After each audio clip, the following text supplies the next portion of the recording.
दोस्तों, पिछले भाग में आपने देखा था कि स्वर्ग की यात्रा में एक एक करके द्रौपदी, सहदेव, नकुल, अर्जुन और भीम पहाड़ से गिर जाते हैं और बस युधिष्ठिर ही बचते हैं। अगर आपने पहला भाग नहीं देखा है तो आई बटन पर क्लिक करके या वीडियो के डिस्क्रिप्शन में लिंक पर क्लिक करके देख सकते हैं। चलिए शुरू करते हैं आगे की कहानी।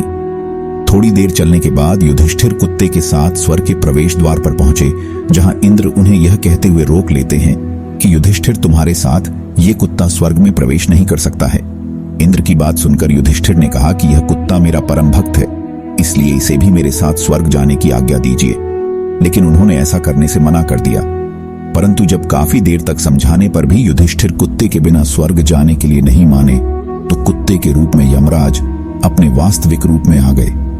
दर्शकों, आपको बता दूं कि युधिष्ठिर जिस कुत्ते को पूरे रास्ते अपना स्वामी भक्त कुत्ता समझ रहे थे, वास्तव में वह कुत्ता मृत्यु के देवता यमराज थे।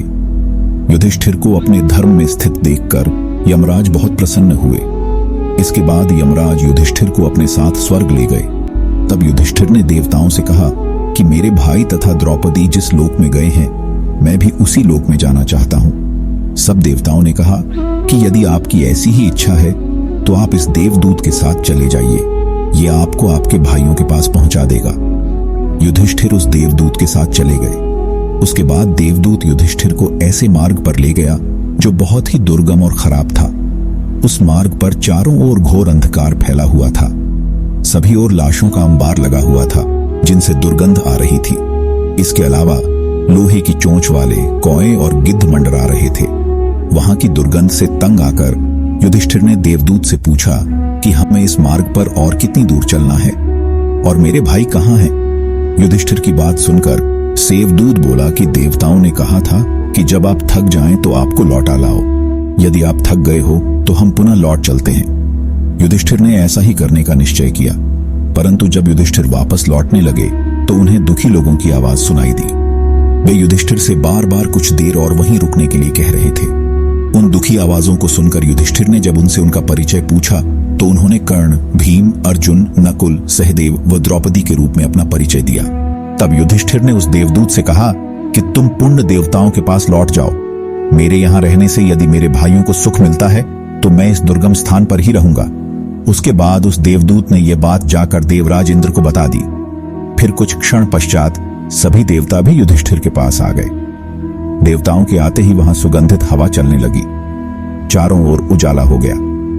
यह देख युधिष्ठिर ने देवताओं से पूछा कि हे देवगण, मुझे पहले यह बताइए कि यह सब क्या है।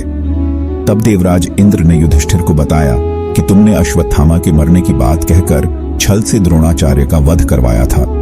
इसी परिणाम स्वरूप तुम्हें भी छल से ही कुछ देर नरक के दर्शन करने पड़े। अब तुम मेरे साथ स्वर्ग चलो, वहां तुम्हारे भाई व अन्य वीर पहले ही पहुंच गए हैं। उसके बाद देवराज इंद्र के कहने पर युधिष्ठिर उस स्थान पर चले गए जहां उनके चारों भाई आनंद पूर्वक विराजमान थे। फिर वहां युधिष्ठिर ने भगवान श्री कृष्ण के दर्शन किए। फिर उन्होंने देखा कि अर्जुन उनकी सेवा कर रहे थे।